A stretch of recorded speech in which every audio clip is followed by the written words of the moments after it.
오늘 우리가 같이 은혜 받으실 하나님의 말씀은 사도행전 4장 23절에서 37절까지 말씀입니다.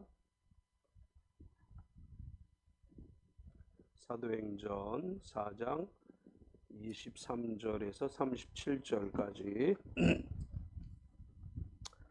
우리 같이 천천히 합독하겠습니다. 사도행전 4장 23절에서 37절까지. 사도들이 노임에 그 동료들에게 가서 제사장들과 장로들의 말을 다 알리니 그들이 듣고 한 마음으로 하나님께 소리를 높여 이르되 대주제요 천지와 바다와 그 가운데 만물을 지으니시오 또 주의 종 우리 조상 다윗의 입을 통하여 성령으로 말씀하시기를 어찌하여 열방이 분노하며 족속들이 허사를 경영하는고 세상의 군왕들이 나서며 관리들이 함께 모여 주와 그의 그리스도를 대적하도다 하신 이로소이다. 과연 헤롯과 본디오 빌라도는 이방인과 이스라엘 백성과 합세하여 하나님께서 기름 부으신 거룩한 종 예수를 거슬러 하나님의 권능과 뜻대로 이루려고 예정하신 그것을 행하려고 이성에 모였나이다. 주여 이제도 그들의 위협함을 굽어 보시옵고 또 종들로 하여금 담대히 하나님의 말씀을 전하게 하여 주시오며 손을 내밀어 병을 낫게 하시옵고 표적과 기사가 거룩한 종 예수의 이름으로 이루어지게 하옵소서 하더라. 빌기를 다음에 모인 곳이 진동하더니 무리가 다 성령이 충만하여 담대히 하나님의 말씀을 전하니라. 믿는 무리가 한 마음과 한 뜻이 되어 모든 물건을 서로 통용하고 자기 재물을 조금이라도 자기 것이라 하는 이가 하나도 없더라.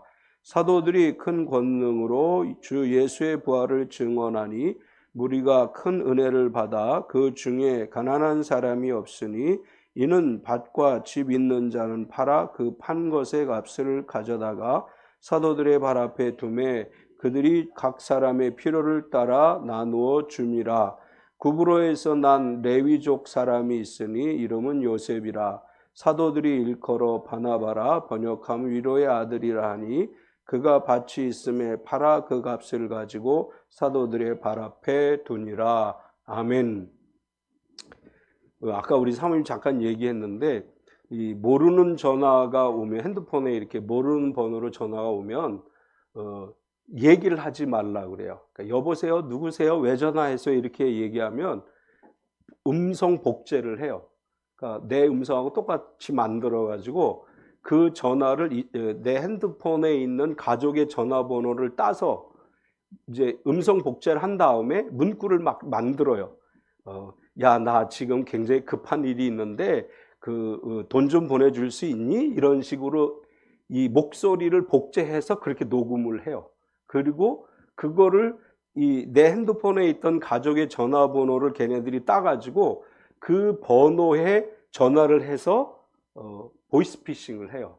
우리나라에서는 아직 이런 일이 일어났다는 이제 이야기는 아직 안 올라왔는데 외국에서는 지금 이제 그런 일들이 발생을 하고 있다 그래요. 또 우리나라에서도 한 여대생이 그와 비슷한 경험을 했다고 하는 이제 이야기가 올라와요. 그러니까 얼마나 기술이 발달했는지 여보세요, 누구세요, 왜 전화했어요 이 정도만 말을 해도 음성 복제가 가능하다는 거예요.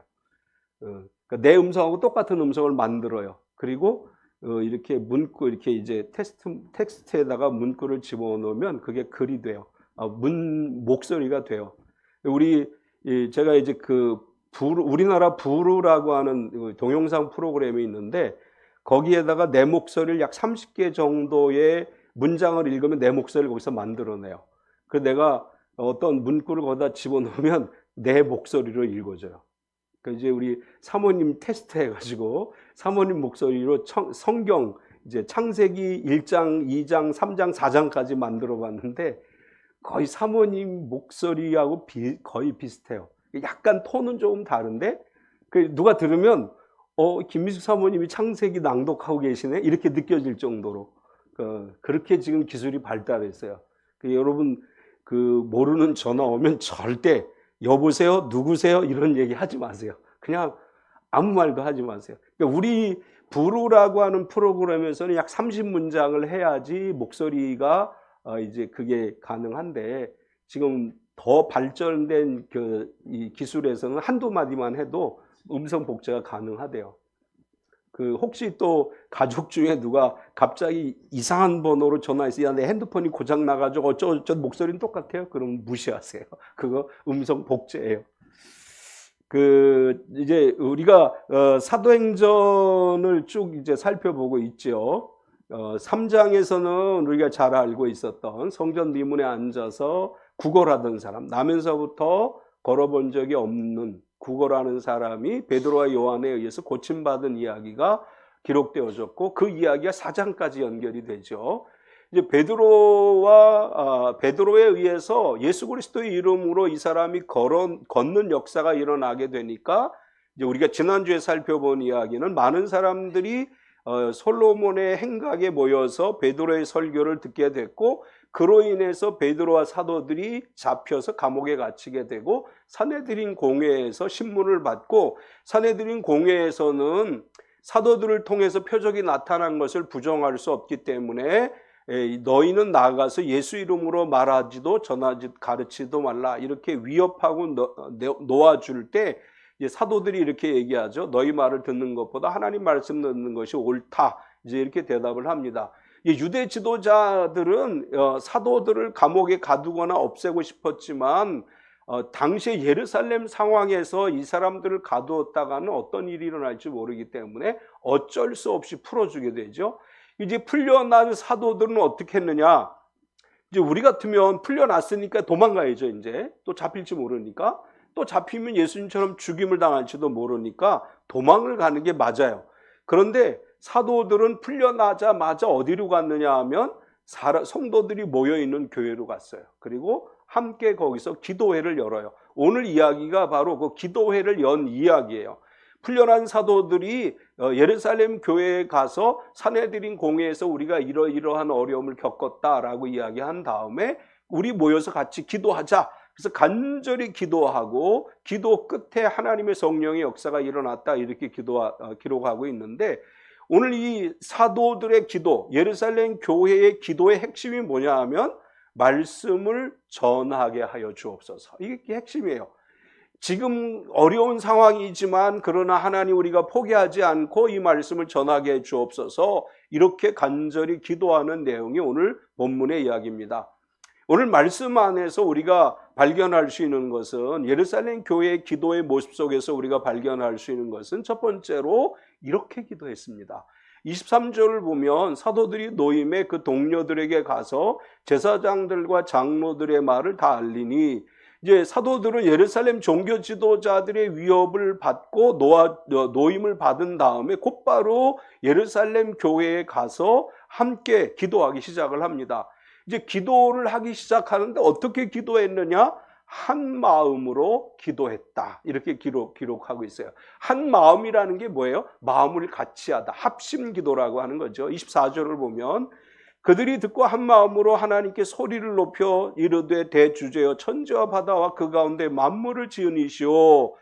한 마음으로 기도했습니다. 우리 표현으로 합심 기도를 했는데, 합심 기도의 특징은 뭐예요? 큰 소리로 기도하는 거죠. 우리가 마음을 같이 해서 기도합시다, 합심 기도합시다 그러면 속으로 중얼중얼 기도하지 않죠. 큰 소리로 기도해요. 예루살렘 교회가 한 마음으로 어떻게 하나님께 소리를 높여 기도했다.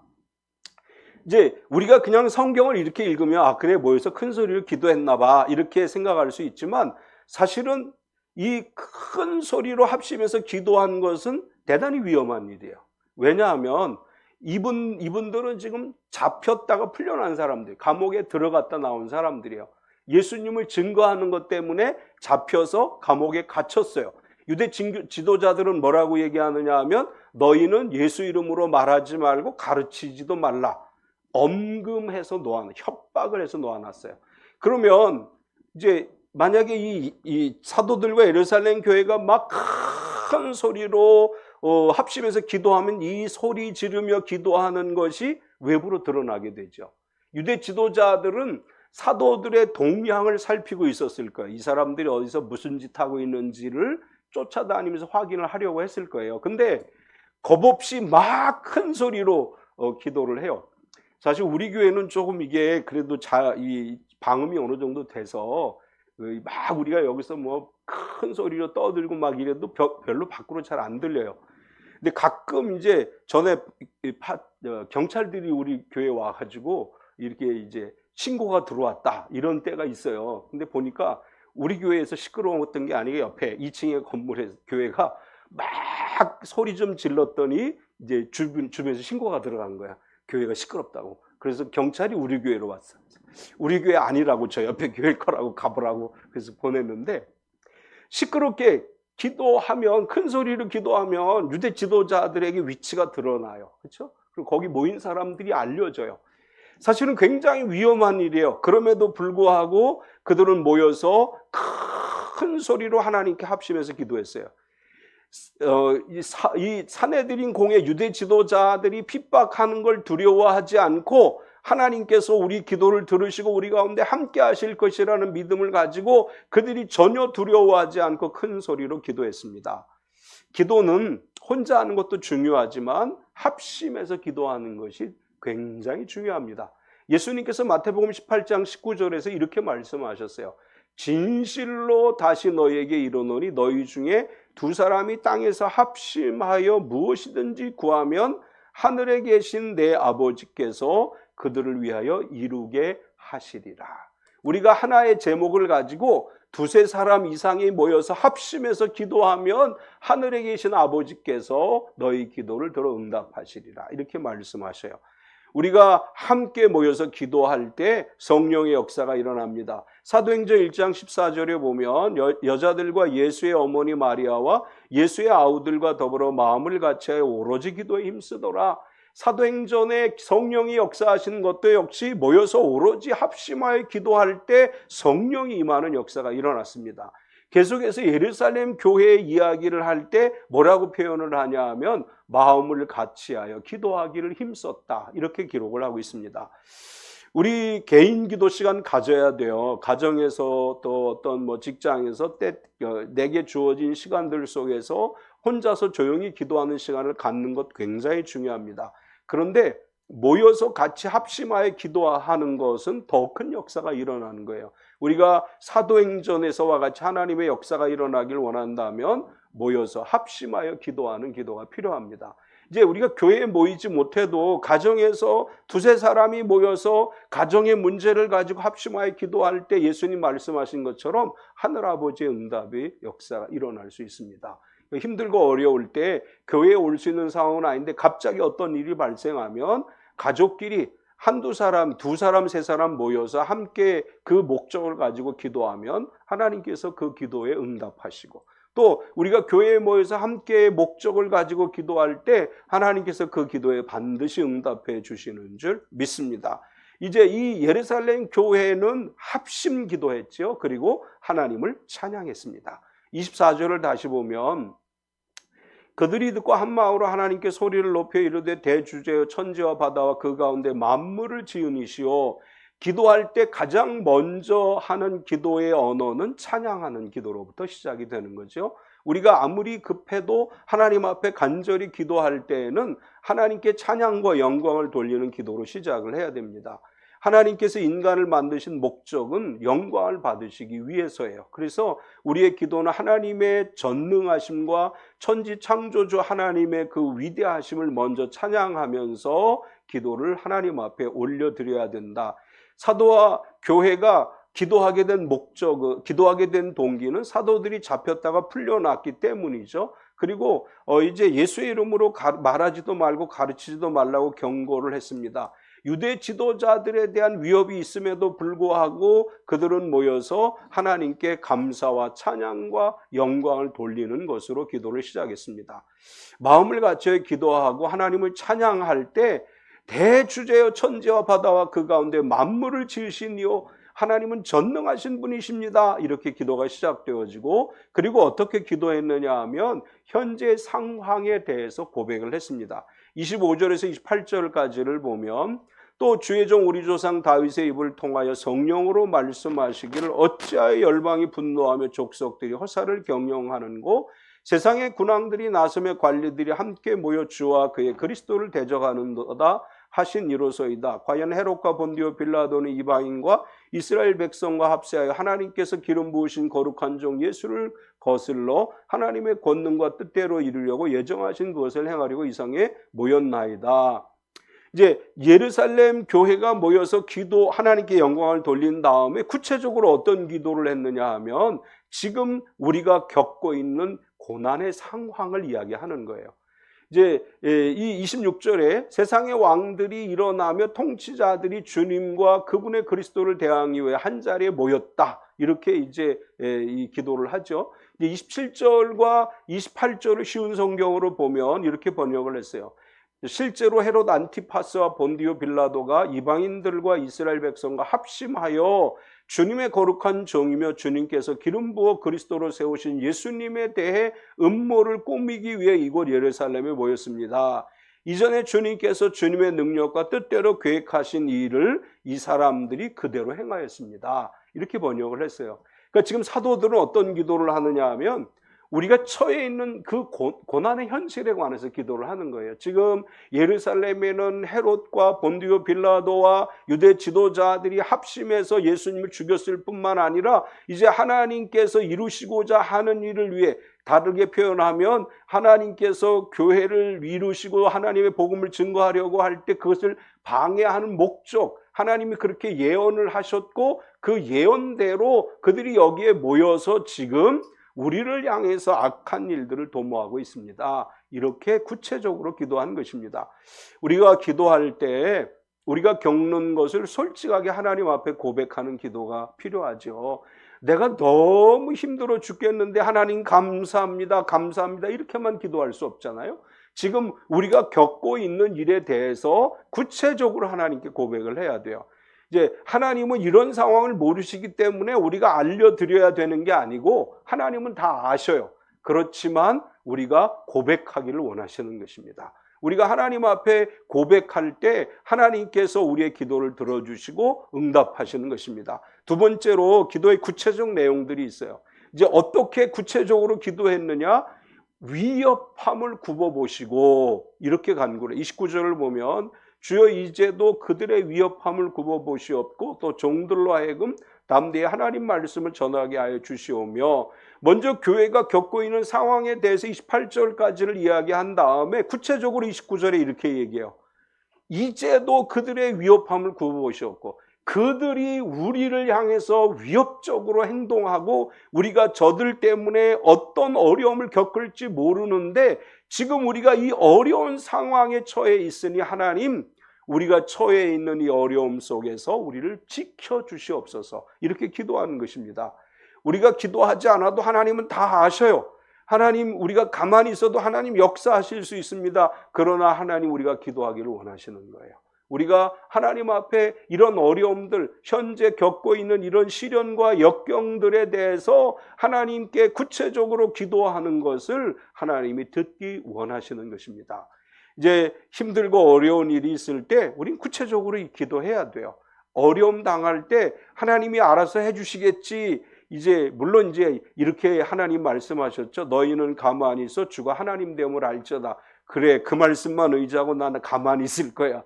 그렇게 해서는 안 되고 어려울 때는 실질적으로 하나님의 도움을 구하는 기도를 해야 된다는 거예요. 사도들은 성령을 받고 기적을 경험한 사람들임에도 불구하고 하나님께서 이 위협함을 돌아보시고 우리가 이 위협 속에서 벗어나게 해달라고 기도하면서 계속해서 이렇게 기도를 해요.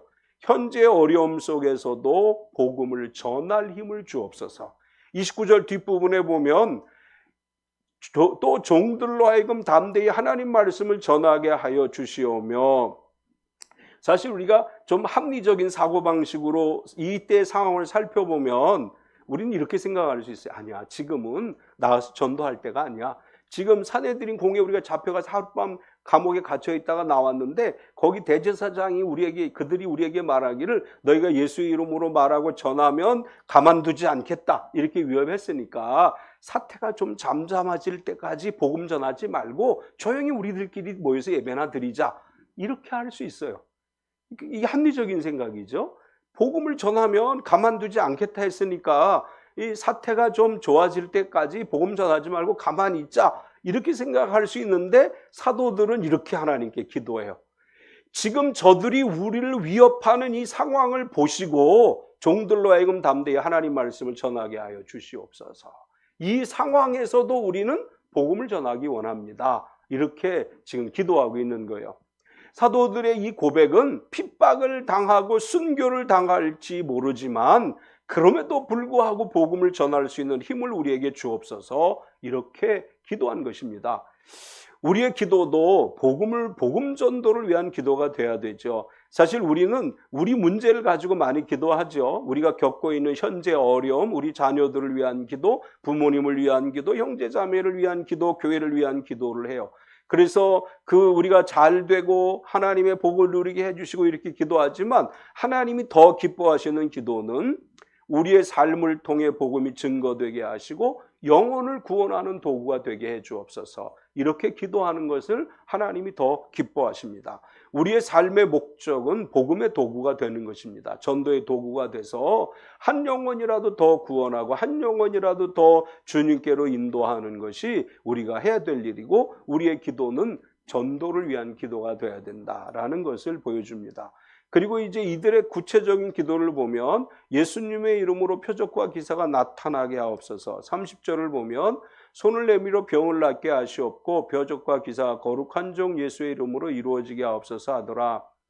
사실 성령이 임하신 다음에 예루살렘 교회를 통해서 표적과 기사가 나타났죠. 사도행전 2장 43절에 사람마다 두려워하는데 사도들로 말미암아 기사 표적이 많이 나타나니 이미 표적이 많이 나타났어요.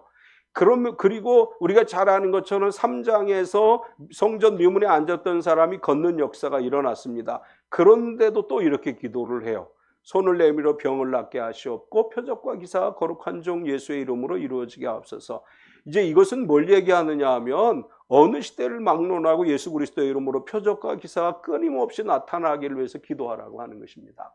이제 우리가 합심 기도를 통해서 표적과 기사가 예수 그리스도의 이름으로 나타나기를 위해서 기도해야 됩니다. 성령의 역사는 오늘도 계속되고 있어요. 이제 신학적으로 보면 성령의 역사가 멈추어졌다고 주장하는 그런 신학이 있어요. 이제 주로 칼빈주의 신학은 주로 이제 우리나라의 장로교들은 지금은 막 장로교 안에서도 방언 기도하고 성령 운동하고 신유 역사가 일어나지만 원래 장로교 신학은 뭐냐면 성령의 역사는 끝났다는 거예요. 성경이 완성되는 순간 성령의 모든 역사가 끝났고 더 이상 성령의 은사는 나타나지 않는다. 이게 장로교 신학이에요. 원래 장로교 신학이에요. 근데 우리나라 전 세계적으로 우순절 운동이 일어나고 전 세계적으로 치유의 역사와 표적과 기사와 성령의 예언과 방언 역사가 일어나니까 장로교의 성도들도 경험을 하는 거예요. 그래서 이제는 장로교 신학교에 들어가면 그렇게 가르쳐요. 끝났다. 장로교 신학에서는 분명하게 끝났다고 가르쳐요. 근데 교회 가면 방언을 해요. 장로교에서도 방언하고 장로교에서도 뭐 성령의 은사를 위해서 기도하고 해요. 신학적으로 그 사람들은 끝났다고 해요. 그래서 계속해서 신학자들은 오순절 성령 운동하는 사람들을 계속 비판해요. 신학적으로 잘못됐다 이렇게 비판을 해요. 근데 성령의 역사는 주님 오실 때까지 계속되는 거예요. 우리는 성경이 말씀하신 대로 믿어요. 예수 그리스도는 어제나 오늘이나 영원토록 동일하셔요. 그분의 이름은 오늘도 기적을 행하시는 이름이에요. 오늘도 우리가 기도하면 우리의 기도에 응답의 역사가 일어나고 우리가 기도하면 질병이 치유되는 역사가 일어나고 표적과 기사가 예수님의 이름으로 나타납니다. 우리는 그래서 끊임없이 기도해야 돼요. 끊임없이 기도할 때 우리 주님의 역사가 우리 가운데 반드시 나타날 줄로 믿습니다. 세 번째는 나타난 결과에 대해서 이제 기록을 하죠. 합심 기도를 했더니 놀라운 역사가 또 일어나게 돼요. 환난을 당하고 위협을 당하고 그런 상황에서도 복음을 전할 힘과 능력을 주옵소서라고 기도했더니 어떤 결과가 나타나요? 모인 곳이 진동했습니다. 31절을 보면 빌기를 다음에 모인 것이 진동하더니 무리가 다 성령이 충만하여 담대히 하나님 말씀을 전하니라. 합심해서 기도했더니 예루살렘 교회 안에 어떤 역사가 일어났느냐? 진동하는 역사가 일어났어요. 이제 사도 바울이 빌립보 감옥에 갇혔을 때 기도했더니 그때도 역시 진동하는 역사가 나타나죠. 공간적 진동의 역사가 있어요. 성령의 강력한 임재하심이 있을 때 모인 곳이 흔들리는 것을 느낄 수 있는 정도의 강력한 성령의 임재가 있습니다. 또 하나는 어떤 진동이 있느냐 하면 기도하는 사람들의 몸에 진동의 역사가 일어나요.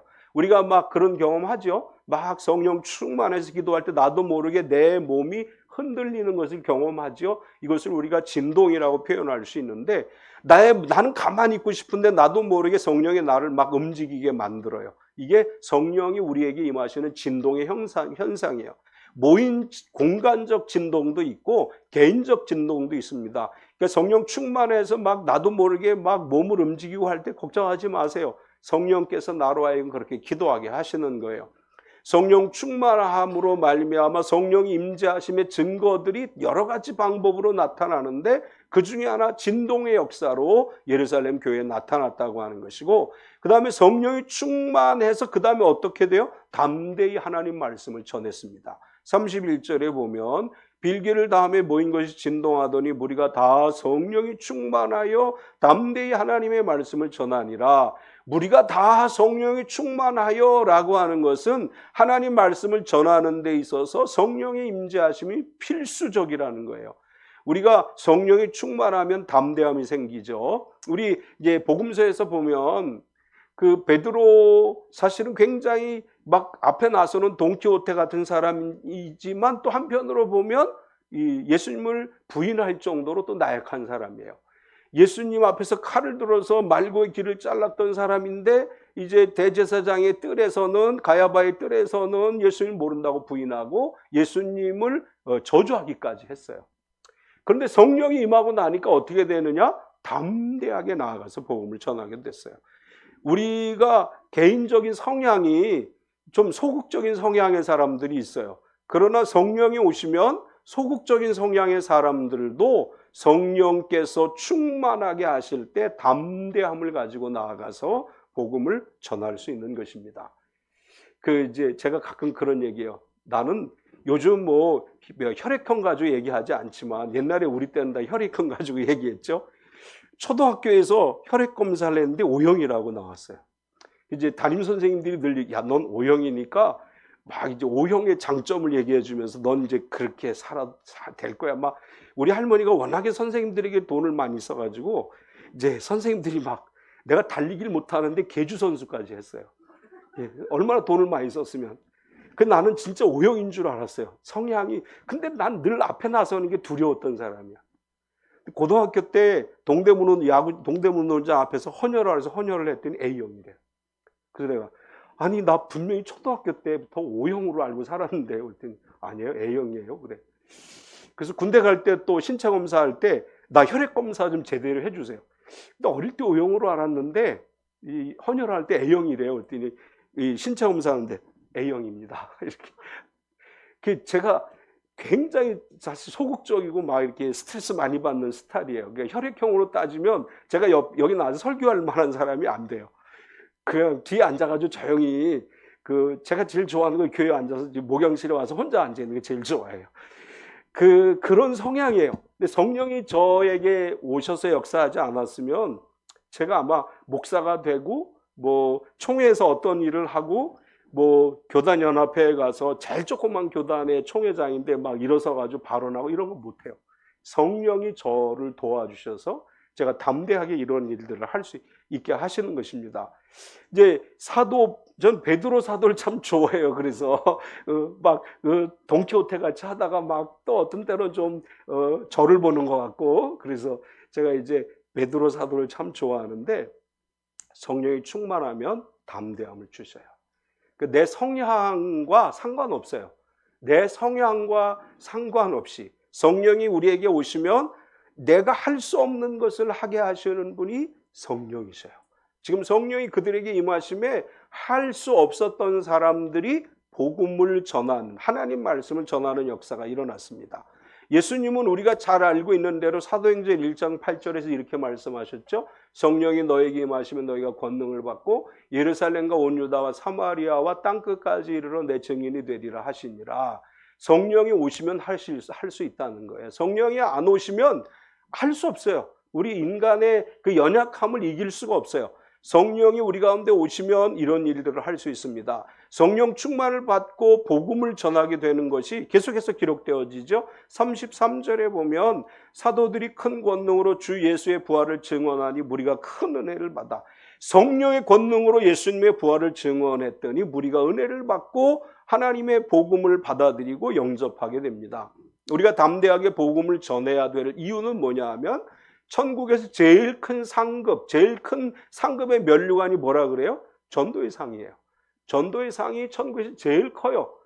이 땅에서 우리가 돈 많이 벌고 이게 축복이 아니고 많은 영혼을 구원하면 하나님 앞에 이르렀을 때 가장 큰 상을 받아요. 근데 전도는 열매라고 우리가 표현을 해요. 열매가 많이 맺어지면 그 많이 맺어진 만큼의 하늘의 복을 누리는 것이고, 또 이 땅에서도 하나님의 복음을 열심히 전하는 사람들에게 주시는 축복이 있습니다. 성령이 충만한 가운데 많은 영혼을 구원해서 많은 열매를 맺는 삶이 되고, 그렇게 된 예루살렘 교회 안에는 어떤 역사가 일어났다고 마지막으로 기록하느냐 하면, 교회 안에는 가난한 사람이 없어졌다, 이렇게 기록을 해요. 34절을 보면 그 중에 가난한 사람이 없으니 이는 밭과 집 있는 자는 팔아 그 판 것의 값을 가져다가 사도들의 발 앞에 두매 그들이 각 사람의 필요를 따라 나누어 줌이라. 이제 가난한 사람이 없다, 그러니까 진짜 가난한 사람이 아무도 없다는 얘기가 아니고, 가난한 사람은 있지만 교회가 있는 사람들이 자기의 것을 가져다가 나누어 줌으로, 필요를 따라 나누어 줌으로 교회가 가난하지 않다, 이런 뜻이에요. 32절에 믿는 무리가 한 마음과 한 뜻이 되어 모든 물건을 서로 통용하고 자기 재물을 조금이라도 자기 것이라 하는 이가 하나도 없더라, 이렇게 기록을 하죠. 이것이 교회의 모습입니다. 하나님이 원하시는 교회는 여유 있는 사람이 가지고 와서 부족한 사람들에게 나누어 줘서 나눔 공동체가 되는 것이 초대교회의 모습이고, 오늘날 하나님이 원하시는 우리의 모습이라고 할 수 있습니다. 교회는 나눔의 공동체가 되어야 되는 것이고, 나 혼자 잘 사는 것이 아니라 우리가 함께 더불어 하나님의 복을 누리는 축복의 공동체가 되어야 될 줄 믿습니다. 우리가 합심해서 기도할 때 성령 충만해서 복음을 전하게 되고 표적과 기사가 나타남으로 교회 전체가 복을 받습니다. 우리 참빛교회가 몇몇 사람의 부자가 아니라 모든 사람들이 하나님이 주시는 부요함을 누릴 수 있는 교회, 그래서 우리가 이 하나님이 주신 부요함을 선교와 나눔으로 사용할 수 있는 이런 축복의 공동체가 되어지기를 축원합니다. 여기 말씀한 것처럼 가난한 사람이 없으니, 이 말씀이 우리 교회의 말씀이 되기를 축원합니다. 가난한 사람이 없는 교회, 가난한 집이 없는 교회, 가난함이 아닌 부요함이 있는 열매가 가득히 넘치는 교회가 되는 우리 참빛교회 모든 성도가 되시고 가정이 되시기를 축원합니다. 우리 같이 한번 합심해서 기도할 때 오늘 사도행전 4장의 말씀처럼 우리 속에 다시 한번 성령의 강한 임재하심과 성령 충만함을 받아서 하나님의 성령으로 역사할 수 있는 교회가 되기를 위해서 기도하고, 또 예루살렘 교회는 구체적으로 자기들의 어려움을 기도했어요. 지금 각자에게 있는 어려움을 주님께 고백합시다. 나에게 이러이러한 어려움이 있습니다. 주님이 이 어려움 속에서도 성령 충만하게 하시고 나의 삶이 복음을 증거하는 삶이 되게 하옵소서. 이렇게 우리 같이 한번 통성으로 기도하겠습니다. 할렐루야. 거룩하신 하나님 감사합니다. 오직 주님만이 우리 왕이시고 우리 하나님이시고 우리 삶의 인도자이십니다. 언제나 우리가 주님 앞에 서서 나아가게 하시고 하나님의 영광을 드러내는 삶이 되게 하여 주시옵소서. 진실로 하나님의 영이 오늘도 우리 속에 강력하게 임재하시기를 위해 기도합니다. 오늘도 하나님의 도우심이 우리 가운데 임하시기를 위해서 기도합니다. 성령 하나님 이곳에 오시옵소서. 우리로 하여금 성령 충만케 하여 주시고 하나님의 영에 의해 우리가 새롭게 능력의 사람들로 변화되는 역사가 일어나게 하여 주시옵소서. 우리의 삶이 복음의 증거를 위한 삶이 되게 하여 주시옵소서. 우리의 삶이 하나님의 영광을 드러내는 삶이 되게 하여 주시옵소서. 오직 하나님만의 영광을 받으시옵소서. 오직 하나님만의 찬양과 영광과 존귀를 받는 삶이 되게 하여 주시옵소서. 오 람바라바라바리아냐라 소레소리아 람바리아냐라 소레소리아 람바리아냐라 오리아라바라바리아냐라 소레소리아 람바라바리아냐라 소레소리아 람바리아냐라 소레소리아 람바리아냐라 오리아라바라바라바리아냐라 소레소리아 람바리아냐라 소레소리아 람바리아냐라 오리아라바라바라바라바리아냐라 소레소리아 람바라바라바라바리아냐라 소레소리아 람바라바리아냐라 오리아라바라바라바라바리아냐라 소레소리아 람바리아냐라 소레소리아 람바리아냐라 소레소리아 람바리아냐라 오리아라바라바라바라바리아냐라 할렐루야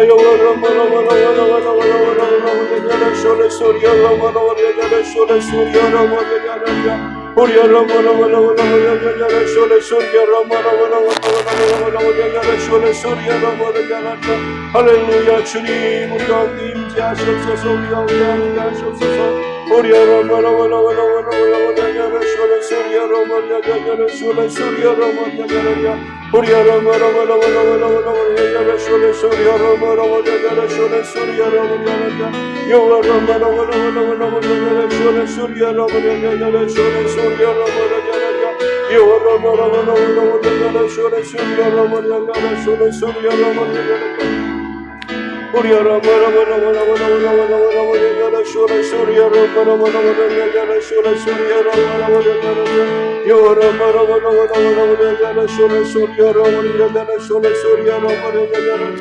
주님 우리 안에 역사하시는 주님 우리 가운데 함께하시는 주님 언제나 우리 가운데 임재하여 주시고 언제나 주의 역사하심 가운데 우리가 늘 살아가는 삶이 되게 하여 주시옵소서. 오 라바라바라바라바리아냐라 소레소리아라바리아냐라 사랑하는 하나님, 사도행전 교회와 같이 우리 참빛교회 속에 그런 역사가 일어나게 하여 주시옵소서. 우리가 합심하여 기도하기를 힘쓰게 하시고 또 우리 성도들이 어려움을 주님 앞에 고백할 때 그 어려움 속에서 성령의 능력을 덧입어 하나님의 기적을 이루어가게 하여 주시옵소서. 우리의 힘으로 되는 것 아니고 성령의 능력으로 되어짐을 믿습니다. 성령 하나님 우리 가운데 오셔서 치유의 역사가 일어나게 하여 주시옵소서. 성령 하나님 오셔서 담대함을 가지고 죽어가는 영혼들을 살려내게 하여 주시옵소서. 우리가 기도하는 가운데 주님의 은총을 덧입게 하시고 기도하는 가운데 주님의 사랑의 능력을 가지고 세상 속으로 나아가게 하여 주시옵소서. 예수님의 이름으로 기도드리옵나이다. 아멘. 하늘의 문을 여셔서 같이 찬송하겠습니다.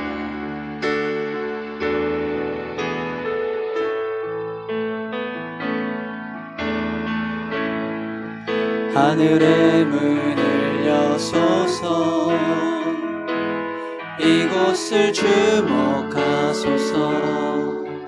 하늘의 별에가 꺼지지 않으니 하늘을 열고 보소서. 이곳에 임재하소서. 주님을 기다립니다. 그리스도의 향기가 하늘에 닿으니 이곳 주여 임재하여 주소서. 이곳에 오셔서 이곳에 앉으소서.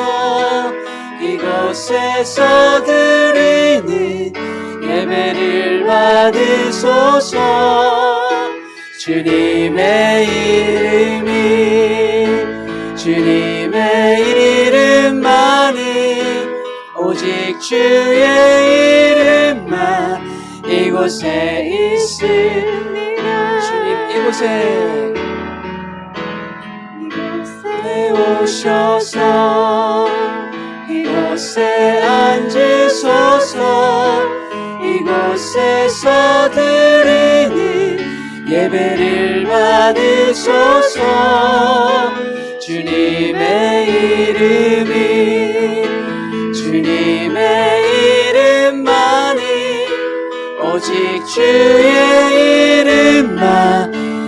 이곳에 있습니다.